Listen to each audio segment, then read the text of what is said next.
Vamos que vamos, queridos. Então, já fizemos a questão número 1, né? Essa é a aula, para quem não leu o título aí, né? F217. A gente já montou a questão número 1, lembrando em sala, e a gente só vai dar continuidade então às questões de gases, beleza? De transformação. Bom, queridos, então estamos na questão número 2. Só para se localizar, né? Página 50, beleza? 2. Um recipiente cilíndrico provido de êmbolo contém N mols de um gás ocupando um volume V e a temperatura T. Determine o número de mols do gás que deve deixar o recipiente de forma a manter a pressão constante, se o gás for aquecido a temperatura 2T e o volume reduzido a V sobre 3. Então, queridos, ele quer saber quanto vai deixar, né, ali no sistema e tal, e ele fala que a pressão é mantida constante. Suave, né? Pressão constante, qual é o tipo de transformação? Fala você. Isso, queridos, é o processo isobárico. Muito bom. Lembrando que o processo isobárico é aquele que não tem variação de pressão, tranquilo? E o que a gente aplicaria, lembrando aí transformações, é o PV-NIT igual a POVO-NOTOR. Lembrando que aí na química, né, vocês acabam vendo basicamente o PV-TIC e o OTOR, e a gente aqui na física gosta de complementar um pouquinho, não que na química isso não seria aplicável, claro que seria, né, mas acontece muito na física de cair em questões na qual a variação de número de mols, aliás, como é o caso dessa que a gente está fazendo agora, né, pode ter uma entrada ou saída de gás, fechado? E aí, pelo fato de ser isobárico, em função desse cara aqui estar acontecendo, a gente já pode cortar as expressões, fechado? E aí, com isso na cabeça, queridos, agora é só olhar os dados que a questão passa pra gente, vamos juntos, Ele fala pra gente ali, né, que o número de mols inicial é N, volume V, temperatura T. Ok, então do lado aqui direito da igualdade, V, N e T. Isso aí tudo dado. Aí no finalzinho ele fala ali pra gente, né? Volume reduzido a V sobre 3, então aqui a gente vai ficar com V sobre 3. Temperatura, né? Ele fala que vai para 2T. E o número de mols, queridos, é o que a gente vai descobrir, chamar aqui de N', tá? E aí você já corta, V com V, T com T. A gente fica lá aqui, se 3 passa multiplicando para baixo, né, queridos? 1 sobre N' vezes 6 é igual a 1 sobre N. Como eu quero N', queridos, fácilzinho, hein? A gente teria ali que N', ou melhor, 6N' é igual a N, N' é igual a N sobre 6. Só que toma muito cuidado nessa questão, queridos. Repara o que ele pergunta. Ele fala ali pra gente o seguinte, o número de mols do gás que deve deixar o recipiente. Então tomem cuidado. Repara que ele na questão, ou melhor, que a gente aqui na resolução, chegou que o número de mols final vai ser 1/6 do inicial. Mas ele não pede isso na questão. Ele está pedindo na questão o quanto vai sair. De novo, determine o número de mols do gás que deve deixar o recipiente. Galera, veja, se eu começo com N e termino com N sobre 6, quanto vai deixar? Você deve ter pensado numa ideia de variação, né? Quer dizer, a variação ali seria final N sobre 6 menos inicial N, ou pensar direto pela lógica, queridos. Quer dizer, vamos deixar aí, né?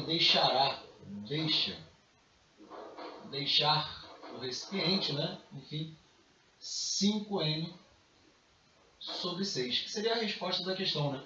De novo, queridos, como é que a gente chegou a esse 5N sobre 6? Eu tinha N, no final a gente descobriu que vai ter N sobre 6, então quanto está escapando? Faz a diferença, né? E se eu comecei com N e terminei com N sobre 6, subtraindo, a gente tem aí que deixa 5N sobre 6, ou deixam 5N sobre 6. Beleza? Tranquilo? Fácil. Questão número 2. Continuando, queridos. Questão número 3. Um gás a temperatura de 100 Kelvin ocupa um recipiente de volume 3 decímetros cúbicos. Queridos, isso não fará diferença para a questão, mas apenas a título de curiosidade. Lembra que o decímetro cúbico é a unidade métrica que se iguala ao litro, beleza? Então lembra disso, isso é importante em alguns momentos de prova, principalmente na parte hidrostática, né? 1 litro equivale a 1 decímetro cúbico, beleza? Então voltando, ele falar volume 3 decímetros cúbicos, ele poderia falar muito bem 3 litros. E exerce a pressão de 700 milímetros de mercúrio. O gás é totalmente transferido para outro recipiente de volume 10 decímetros cúbicos e aquecido a 250 Kelvin. Qual a pressão que o gás passa a exercer sobre as paredes do novo recipiente? Queridos, dados aí importantes para nós, né? Ele fala para a gente ali que começa com temperatura 100 Kelvin, volume 3 decímetros cúbicos e pressão 700. Depois ele fala para a gente ali, né, que vai ter um volume final de 10 decímetros cúbicos, temperatura 250, ele quer saber a pressão desse gás. O detalhe é que ele fala totalmente transferido. O que significa isso? Quando a gente montar ali a igualdade do P20 Povonotor, tem que ficar claro na sua cabeça que se ele foi totalmente transferido, queridos, é porque o número de mols não mudou. O número de mols que eu tinha no início vai ser igual ao número de mols que eu tenho no final. Você vai cortar, pimba, pimba, vai sobrar só essa relação na qual ele dá todo mundo. Né? Essa que é a parada, ou melhor, dá todo mundo e um dos elementos que ele não dá é o que a gente vai justamente descobrir. Então, tomando aqui nota da apostila, está tudo na apostila, hein, queridos?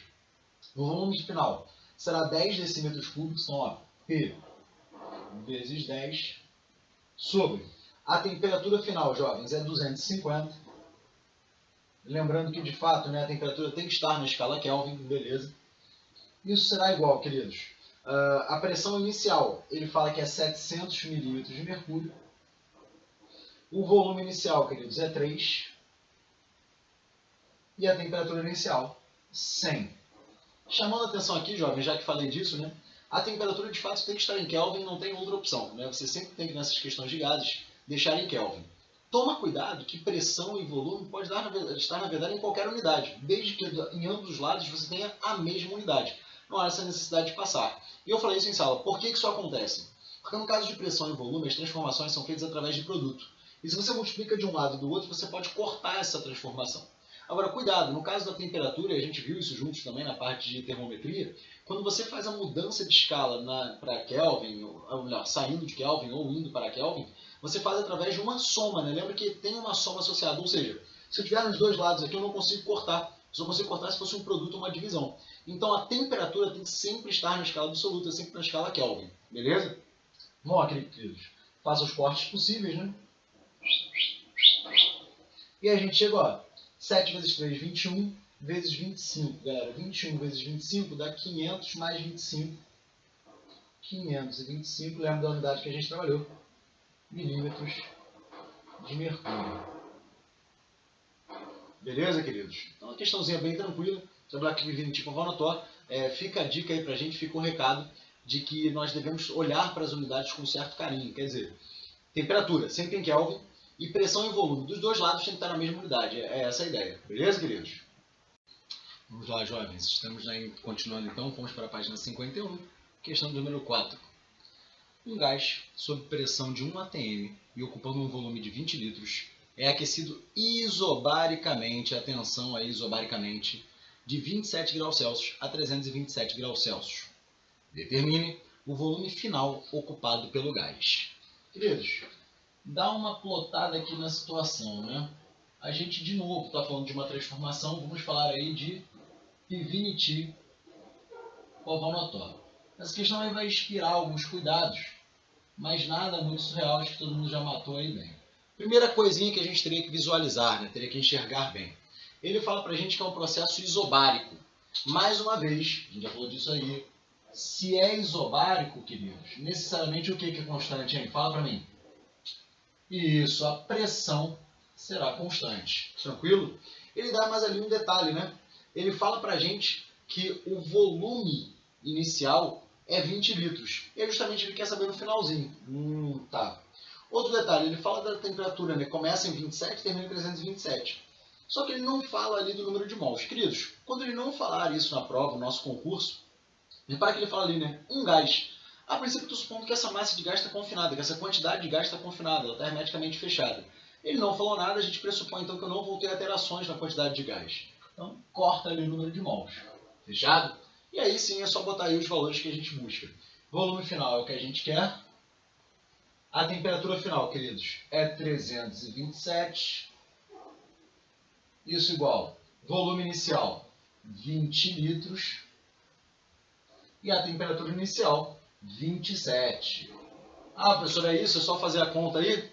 Cuidado, né, cara, gafanhoto? Acho que eu deixei até bem explícito aqui o que eu estou buscando para fazer com vocês. Eu acabei de falar em outra questão, na questão anterior, que a temperatura tem que estar sempre em Kelvin. Muito bom. Ah, professor, mas o volume está em litro, tem problema? Não, o volume está em litro, não tem problema nenhum. O negócio é você ficar atento aí quanto a temperatura em Kelvin. E nesse caso, ele deixou em graus Celsius. E lembra, eu falei para vocês que eu tenho que passar para Kelvin porque a transformação é feita através de uma soma. De fato, é só uma subtração, claro, depende aí da situação que você está convertendo. Mas ela é feita através de uma operação na qual você não consegue cortar, você não consegue cancelar dos dois lados. Nesse caso, só para a gente lembrar, como é que a gente passa de grau Celsius, né, de Celsius, para Kelvin. Todos lembram? Uma maneira assim, relativamente boba de lembrar é que o 0 Kelvin, né, que seria o zero absoluto, é o menos 273 graus Celsius. Significa dizer, né, que quando eu quero pegar a escala Celsius e converter para Kelvin, basta somar 273. De novo, né? Se menos 273 graus Celsius é o 0 Kelvin, significa que quando eu somo, né, menos 273 mais 273, eu chego a zero. Ou seja, aqui é mais 273 mais 273. E ver se escrevendo não fica claro o que eu quis dizer para vocês. Eu não consigo cortar esses dois elementos porque está somando. Eu só poderia cortá-los se eu estivesse ali multiplicando ou dividindo, que não é o caso. Fechado? Então aqui, queridos, né, a gente vai ficar com V sobre 600 é igual a 20 sobre 300.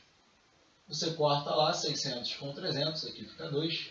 A gente chega então que o volume final é de 40 litros. Tudo bem, queridos? Que é o que ele pergunta na questão. Fechado? Tranquilo? Bom, mais um cadinho. Questão de número 5. Vamos a ela. Uma garrafa aberta contém ar a temperatura ambiente de 27 graus Celsius. A garrafa é então hermeticamente vedada. Aí faltou um pouquinho, né? Ele fala que a garrafa é então hermeticamente vedada, né? Deve ser vedada, e posteriormente aquecida. Considerando o ar como gás ideal e desprezando a variação de volume da garrafa, determine a que temperatura o conjunto deve ser aquecido para que a pressão exercida pelo ar aumente em 10%.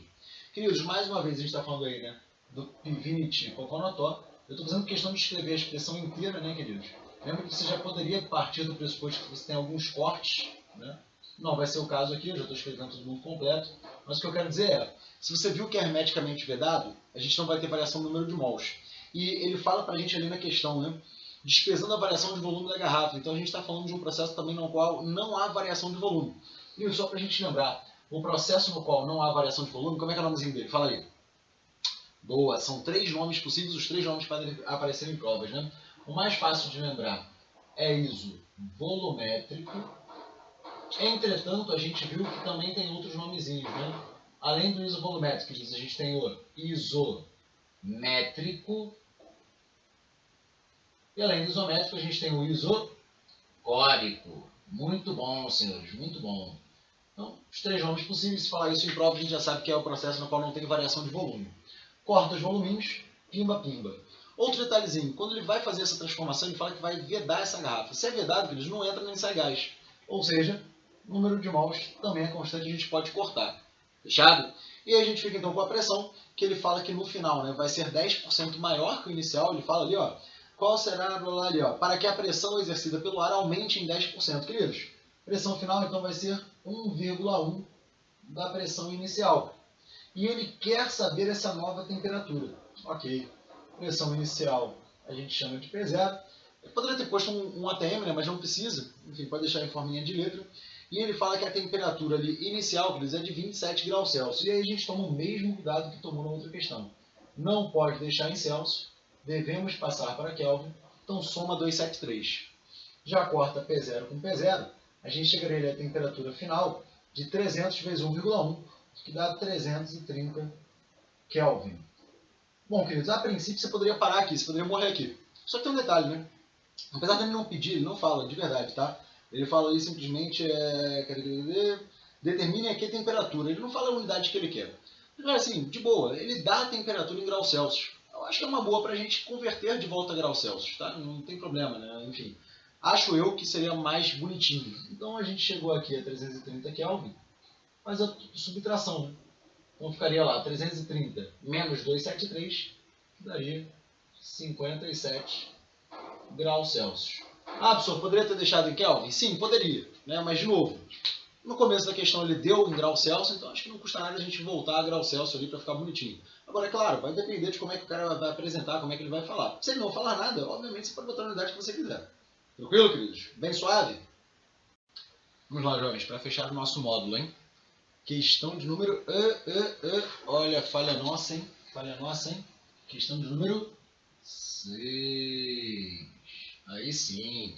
5 a gente já fez, né, queridos? Pô, brincadeira, brincadeira. Dois recipientes se comunicam por meio de uma válvula inicialmente fechada. Um dos recipientes contém 12 litros de um gás sob pressão de 1 atm e o outro, com capacidade de 8 litros, está completamente vazio.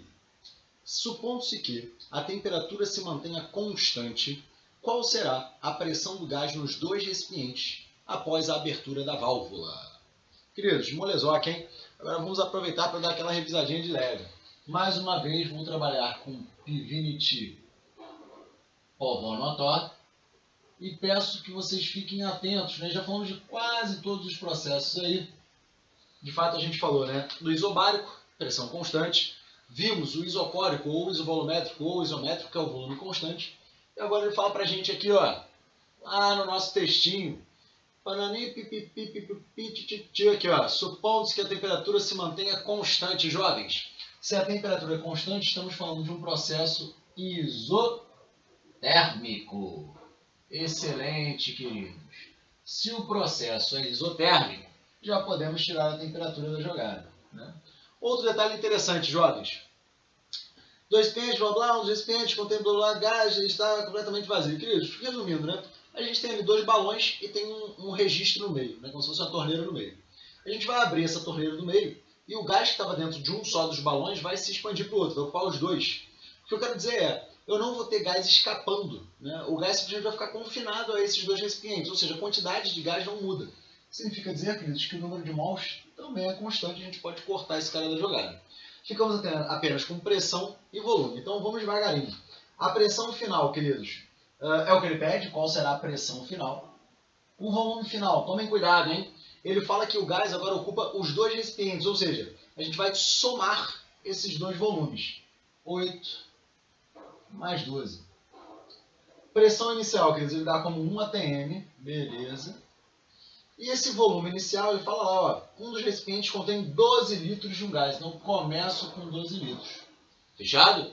Ou seja, a pressão final vai ficar 12 sobre 20, ou seja, 0,6 atm. Ah, que beleza. Tranquilo, queridos? Então, só dando aquela recapitulada, né? Falamos aí de todos os processos. Isobárico, pressão constante. Isovolumétrico, ou isocórico, ou faltou qual? Métrico, né? Volume constante. E finalmente falamos aí do isotérmico, no qual a temperatura é constante. Em sala a gente falou mais de né? Aliás, processozinho que não apareceu aqui, mas vai aparecer já na próxima classe, que é com relação ao adiabático, né? E eu só vou te dar uma dica, já na aula que vem a gente volta falando disso. Mas a adiabática é o nome da minha filha, não se esqueça, né? Até breve.